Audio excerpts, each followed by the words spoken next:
Hi, my name is Megan Robertson. Welcome back. This is my third storytelling event for the semester, and this time I've chosen Giraffes Can't Dance by Giles Andre. It's the story of finding out who you are and finding what makes you special and listening for the music within yourself. So, if you're ready, let's go ahead and begin with our story.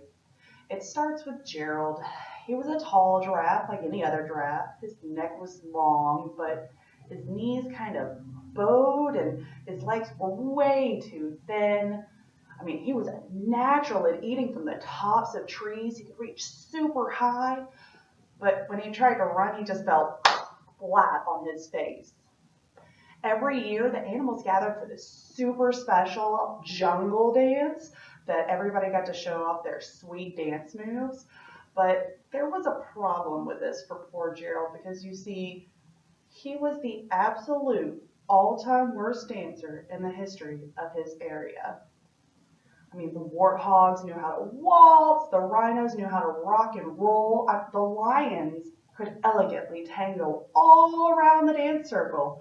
The chimps could do the cha-cha, and the baboons, they often got together and did a Scottish reel. It was a sight to be seen for sure.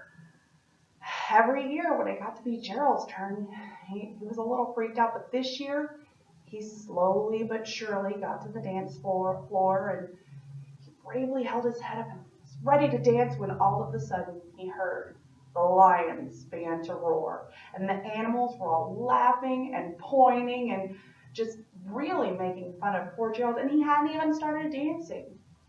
He hung his head and he said, "All right, I'm useless." And he slunk right on home without having danced at all.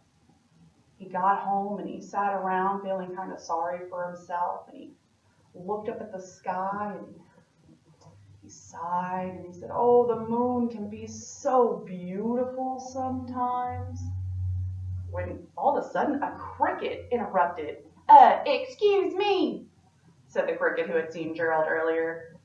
Sometimes when you're different, you just need a different song, huh?" The cricket told him to listen to the grass sway and the breeze in the trees, and Gerald kind of felt it. Okay, I kind of get what you're saying. He said, "The moon is playing just for you." With that, the cricket picked up the violin and he started playing a little ditty. He was trying to show Gerald that everything could have music to it if you really, really wanted it to. Gerald began to move. His hooves shuffled to and fro. His neck swayed. His tail swished. And then all of a sudden his arms went sideways every which way. And he leapt in the air and did a backwards somersault. Whoa, he was freaked out. He was dancing, guys. He was really dancing. Where did it come from? It came from within inside. And with all that commotion out there, the animals couldn't help but gather and clap and say, "It's a miracle. He can dance." Because none of them thought he could. And they were just, "But how did he do it? Do you think he could teach us how to dance?" They wondered. He raised his big long head on top of his big long neck and said, "We all can dance when we find music that we love." The end. Again, this story is telling you that not everybody dances to the same beat, but we can all dance. It's what happens inside of us. I hope you've enjoyed my story, and I hope you have a wonderful rest of your semester. Thank you for listening.